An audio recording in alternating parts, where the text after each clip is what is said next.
Talk Show. I'm Wendy O'Connell, and anyone who walks or bikes or drives through downtown Brattleboro from May to mid-November notices the beauty and the bounty of the flowers that line our streets and some of our little parks. Well, my guest today, Dick DeGray, is the person who had the vision and dedication and the hard work to make this happen and to keep it happening.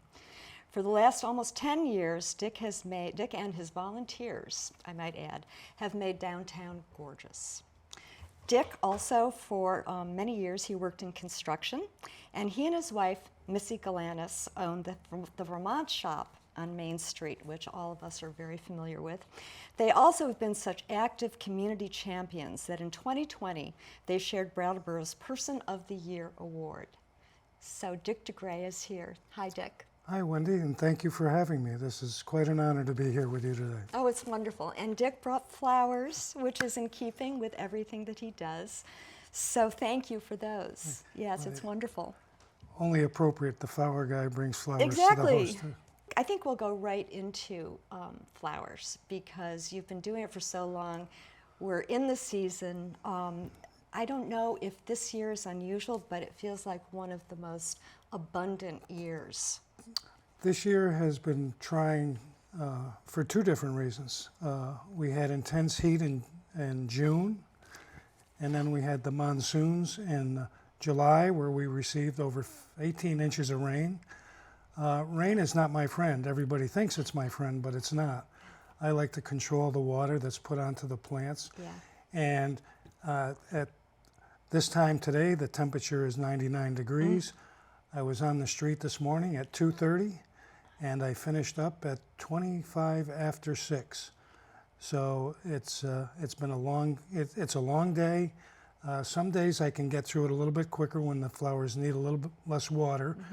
And I probably will go back out later on this afternoon and put water on hanging baskets in the hay racks.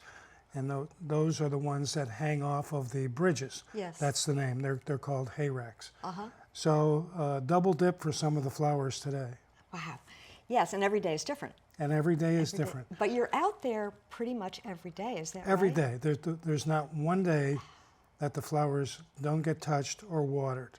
Even when the weatherman says it's going to rain, I don't trust him. You don't trust him. And I was out there today, 2 days ago, and it started raining a little bit, and I continued to water, and it was only a mist rain that lasted for a half hour, and that's certainly not enough to sustain the flowers. And the heat that's downtown is unbelievable. That's right. Yeah, the concrete. Yeah, the concrete, and from all the vehicular traffic creates a lot of heat. So, you know, they need attention, and they're waiting for me by the time I get there, trust me. They're panting, right? They're panting. You have gotten a fabulous tan, gotta say. If the sun's out, I'm out. That's my motto. Right. Let's just go back to the beginning days. And what was it that sparked you? I mean, you were certainly the inspiration and, you know, the person who got this going. So what were those days like? Well, it's interesting. I was on the select board, and for years I kept saying, why don't we have flowers? Why don't we have flowers on Main Street? And BABB, now known as DBA, Right. was the downtown organization. And my wife and I had been talking, and we said, let's get this going. And this was the fall. And so we had a meeting over at the River Garden with several of the storefront owners. And we said, the discussion came, okay, what are we going to do for flowers? What kind of pots are we going to do? And people are going back and forth. And finally I said, sometimes a dictatorship works. This is the flowers that I will get. These are the buckets that we will get. And you take one side of the street, and my wife and I will take the other side of the street, and we're going to start, and this is what the cost is going to be. I mean, what year was that, Dick? That was, I believe, 2012. 2012. 2012, yeah. So it has been almost 10 years that you've been doing it. Yeah, and then, you know, I had a two-wheel cart, and we watered everything by hand. Yeah, yeah. And every year after that first year, we kept adding pots. Yes. Kept adding pots, barrels, whiskey barrels. Right. And to where we are today, which is over, I think, around 110 between downtown Brattleboro in West Brattleboro. And in West Brett, you've got the Creamery Bridge, and where else? The Creamery Bridge and Citizens Bridge. And then we have pots all the way from Citizens Bridge Right. that go down to where the parking area is. That Chamber of Commerce used to have a visitor's booth. There's a parking lot there, and that's on Western Ave. So there's flowers there. I fundraised a couple of years ago to put a light on top of the Creamery Bridge shining down on the white light. And I said, you know what would look good there is 2 window boxes right over the door, and with that light shining down at night, it would be really good. I made a couple of phone calls to a couple of people. They said, whatever you want, you can have. We love the work that you do. Yeah. And that's a great compliment. And so I had the boxes made. I had the brackets made from, shout out to Mr. Dunkley. There were 3 big boxes to the entrance to the museum. And we call those the coffins because they're so heavy to move. It takes 4 people to move those into place. And I've hurt my back a couple times trying to do that.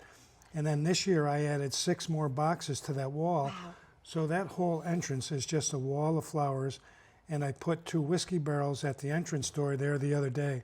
So the symmetry right there is just fantastic. And I know Danny loves it. Danny And, Lickerberg, yeah, he's a great guy and a big supporter of mine. Oh, great. And he says, whatever you want to do, we appreciate. And Dick, I think you can't help yourself. I think you see a spot, and if you envision flowers there, they end up there.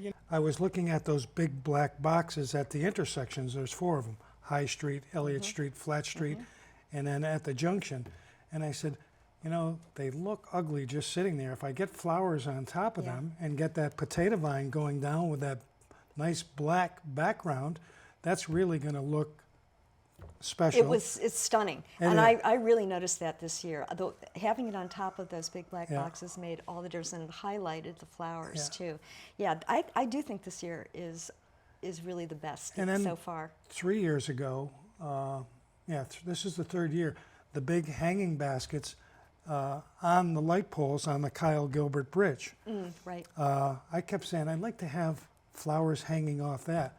Well, a shout out to the Brett Fire Department, because I can't get them up there. They come down with their lift truck, and they hang those 4 baskets for me and take them down. Wow. So there are, other people involved. I get all the credit, but without other help from some of these other people. Well, it's such a community project, and I think also the Downtown Brattleboro Alliance has done a lot to support you. In fact, you got a new truck this year, I believe. Did, yeah. And that's an interesting and heartwarming story for me, because the first truck, Brattleboro Savings and Loan, and Dan Yates, who is a great guy and a big supporter of mine, and a big contributor to the flowers up in West Brattleboro.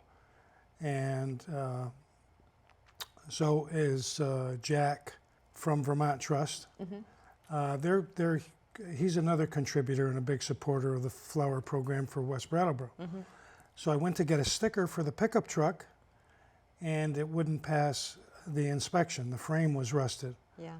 I probably could have got the frame welded and gotten a sticker, but I certainly didn't want any liability issues for DBA. And so Stephanie, the executive director, Stephanie Bonin, yep. we put our heads together and we made a list of people, and we started making phone calls, and we were able to raise $29,000 for a new water truck. Wow. And that was really, the community saying back to the flower program, Yeah. and to me to a certain extent, that we love what you're doing, Yeah. and we think it's a special part of what the Brattleboro fabric is. And that stuff, you go, wow. People like the flowers, but liking and putting up a financial contribution are 2 different things. That's right. And also the business owners as well are supporting it on Main Street. Yeah, several, the Downs, Racklin and Martin, the Richards Insurance Agency, the Rotary morning and afternoon, the Elks, the Works. There were several. There was different plateaus, and you could get your name on a truck. Yeah. But to come up with $29,000, That's- that was pretty special. That is really Yeah. special, and the truck is fabulous looking, Oh, and there are decals over the whole truck of all your supporters. That's right. There's a wonderful video that DBA did showing, time-lapse photography, putting all the- those. yeah. It was and very they cool. and they put the name Bloom. I didn't know they named the truck Bloom. And I was out in California this April, and we were in a store, and my wife saw this T-shirt that I'm wearing This today, very one. Mm-hmm. and it has Bloom on it. Wherever you land, Bloom. Yeah. And we purchased it. She says, "Oh, you can wear this when you're working on the flowers." And lo and behold, when we got back home, what did we find out? That the truck's name was Bloom. So That's kind there of was some amazing. telepathic stuff going on. Very much so. So that was fun. That's very cool. And where do the flowers come from? They come from Rashid's, Uh-huh. and Ahmed is a major player here and has been from day one. Mm-hmm. The first 4 years was that cart and 12 water cans, and you're chugging the water up and down Main Street, and we go all the way to Plaza Park, Yep. and so you're lugging that water in a cart on hot days And like it's this. it's uphill. And coming it's back. uphill coming with the carts. Back then, the baskets that we had for Plenty Park were only 21 inches long. And I said, I'm going to get 44-inch baskets, and I'm going to put them in every section. And that's what you see today. That's just like a wall of flowers. And it made such a tremendous difference to people. And it's like when we put those, first we had barrels around Plaza Park, and then I said, that would look good with window boxes sitting on that wall all the way around. Yeah. Got a carpenter and said, this is what I need. Bingo. When you see people taking pictures, standing by the flowers, I go, that's special. Absolutely. Yeah, this is going to be a hard story for me. So yesterday I was working at Plenty Park. It's quite warm, and I was deadheading and feeding the flowers. And I was on the High Street side of Plenty Park, and this woman comes down and says, I'd like to tell you that I've been going through a difficult time in my life, and I take a walk downtown, and your flowers bring joy to my heart. I got tears in my eyes. I didn't, and then when I go, oh, how do I give it up? How do you quit doing this? Yeah. It has such an impact on so many people that I never thought of that. I thought I was just putting some flowers down Right. there and beautifying our downtown. Yes. But the number of people through the years, I can't go anywhere without somebody talking to me about the flowers. I go to the supermarket for one item, takes me a half hour to get out of there. And I love talking about it. If they want to talk about the flowers, then I'm more than happy. It's no different than when I was a selectman. If people wanted to talk to you, you talk to them. I appreciate their acknowledgement. I always tell them, you're the fuel when you say thank you. That keeps me going. Yeah. Yeah. Yeah. There's so much goodwill around this project, and it's so strengthening for the community, as you have beautifully articulated. And you do have a lot of volunteers who are helping you as well, is that right? There are a couple of people. There's an interesting story. I won't use anybody's last name. His name is George. And George was a panhandler, alcoholic, drug addict. And about 4 years ago, I was putting the flowers out, and I needed a hand in putting the hanging basket up on the bus stop. And I knew George. I knew who he was, and I knew his background. And I said, hey, George, can you give me a hand pushing this bucket up on the bracket? And George looked a little different that day. And I said, George, you want to work with me this afternoon? This was a Saturday. It's about 12:30. And he says, I can, but I got to meet you in an hour. I says, okay. I said, I'll pay you. George, some of the people that I have helped me, I pay them out of our flower budget. Primarily because as I've gotten older, I can't do the heavy work. I've hurt my back a couple times. Actually hurt it again this week, trying to move something myself. Under dumb. You'll see my picture. And so George met me back there in an hour at Plenty Park. And we headed back up to Rashid's to pick up flowers. We started a conversation. He says, "How you doing?" He says, "Well," he said, I went to court in January, and the judge said I need to get to rehab. And so off to jail he goes, and he's waiting in jail to get into a detox center. And he's detoxing in jail. And he's telling me all this. And he said, that was not fun. And I said, how many days have you been sober now? And he gave me a number, and I'm doing the math in my head. And I said, that doesn't work out to when you went and where you are. He says, I had a relapse, but he says, right now I am 76 days straight. And I said, well, here's the deal. You can work with me. I'll pay you. If I find out that you're drinking or doing drugs, you're all done. I will not be supporting your habit. And I said, if you don't show up when I need you, you're all done. And he was fine with that. So this was a Saturday. The next morning I needed him at 9 o'clock down at the bridge, at Kyle Gilbert Bridge on Main Street. He was there. And back then he was living in the halfway house up on Western Ave. So passed the second test. The third test was when we moved the heavy boxes down, we get them in one truckload, and so you need bodies. And I said, I need you at 5:45 on Wednesday morning. I said, I'll be right out here, and I'll pick you up. 5:45, he's out there. And from that day forward, he became my right-hand man. Wow. Anytime I called him, he was available to do whatever I needed him to do. Didn't have a driver's license, and I said, if you get a driver's license, and for some reason he didn't want to get it, I never pushed him on the issue.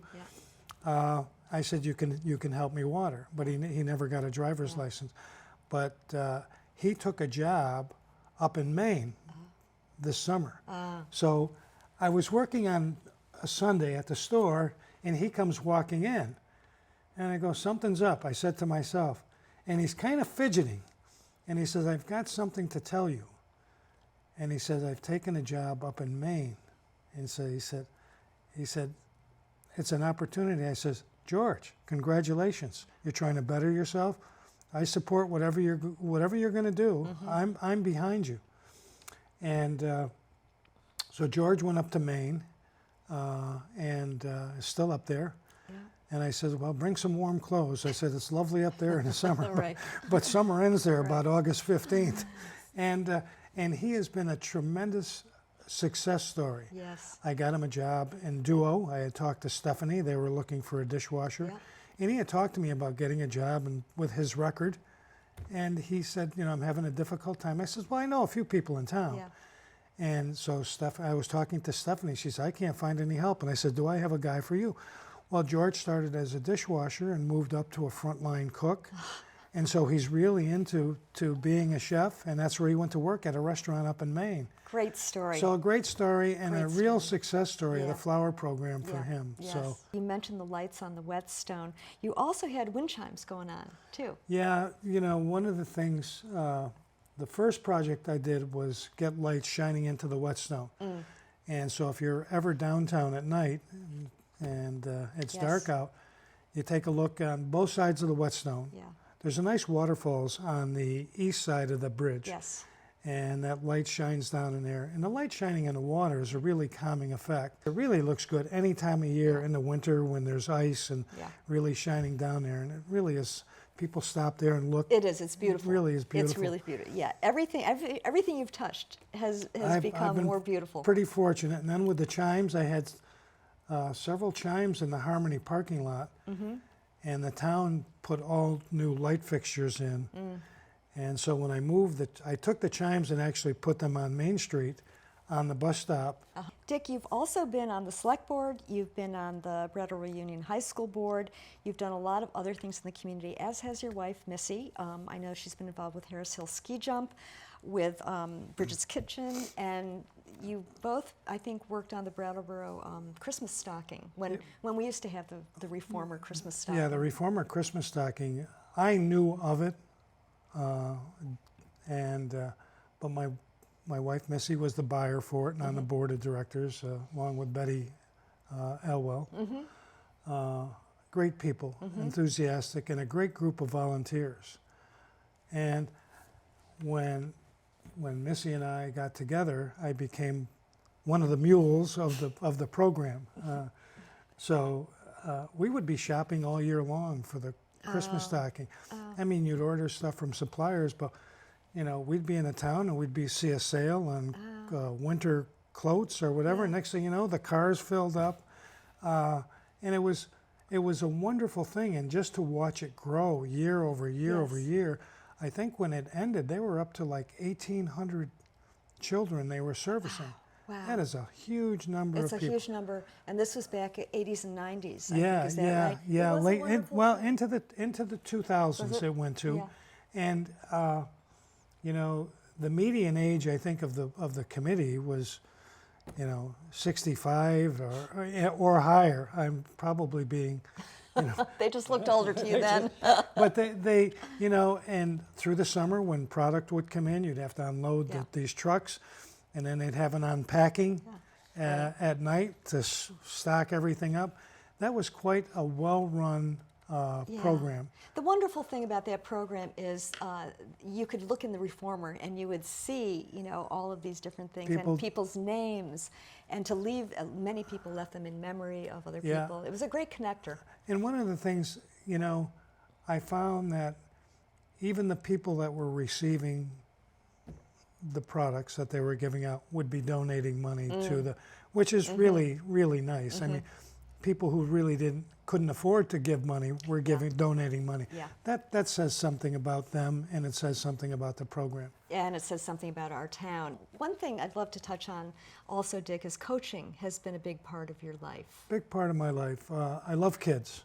I've always tried to be a mentor for kids, younger kids, and high school kids too. But if you can get that foundation stone in early. And when I came to Brattleboro, 82 or 83, I got into the rec department junior pro basketball program, and my son was a sixth grader, so he got to play 1 year. And then I stayed 24 years after that and became the director, along with, shout out to Charlie Siggins, who I hope they name the gymnasium after him. They should do that. He's been part of that program since 1972 and still continues to do that. And so I made a couple of changes. I started a separate second grade program for boys and girls, because it used to be second, third, and fourth. And I'm there going, these second graders can't play against fourth graders. They're going to get frustrated, and they don't have the same ability of somebody who's a lot older and stronger. Right. And so we used to play the games down at the rec department on Friday night. Well, we'd have 2 games going on at one time, and you'd get out of there by 8 o'clock. And I mean, it took you till 10 o'clock for your head to clear out with all the noise, but it was great. And it was co-ed. And then I followed these kids. I knew all the kids playing basketball. Right. And several years ago, I did a program in the middle school where anybody who was cut from the 7th and 8th grade team, I told Ingrid, who was the principal back then, you get me some gym time, 3 hours a week at 3 different days. And I said, I'll take all the kids. If there's 10, if there's 15, if there's 20, I'll take them. And I'll coach them just like if they were on the first team. Fantastic. And I had 15 to 22, 23 kids. Played them all. I set some games up with Marlboro and Hinsdale. So it was like they were on the team, because middle school can be harsh for everybody. And so I really enjoyed doing that. And when I see these kids, they say, hello, coach, or hello, Mr. DeGray, how are you doing? And I see quite a few of them around. Anytime somebody comes back to town, it's really nice. Yeah. And the respect factor, never let anybody call me Dick. I said, you can call me Coach, or you can call me Mr. DeGray. And that stuck with them. Yeah. Yeah. So that was always cool. kind of nice. Yeah. The Galanes family has been in Brattleboro for many years, and your wife, you married into I did. Galanes. I married into a tradition on Main Street. Yes. 1929, when Missy's grandfather opened a smoke and shoe shop I love that. on Lower Main Street. And then sometime in the 60s, they moved up to where the Works is now. And, you know, Missy's dad and his brother took over the business. And then the sporting goods store closed in 92, 93, somewhere in the early 90s. But my wife continues to have a store there and a presence. Yes, very much so. Very much so. Yeah. Any new projects coming up? There's a couple of projects that I would really love to do. One of them is getting a water feature in Plenty Park, whether it's a waterfalls. I've really wanted to do that for several years. Nice. Some sort of water feature. The other project that I've wanted to do, they changed all the streetlights on Main Street several years ago. And I wanted to put, there's 19 streetlights from the bottom of Main Street all the way up into the subway shop. And I want to put hanging baskets on all 19 of those poles. That's the good news. The bad news is that the power company owns the light poles. And they won't let you put anything on their poles for liability reasons. Yeah. I've said that I would get a liability policy to cover the you know, $1 million liability policy in case something fell off the pole. Yeah. But that one I may not accomplish, but to me that would be really something special, driving up Main Street along with everything else to see hanging baskets. It would be great. And the water feature in Plenty Park would be something special also. That really would. That would be really wonderful. You know, so Well, you might be able to sweet talk the power company. You know, you've gotten blood from a stone, I think, right?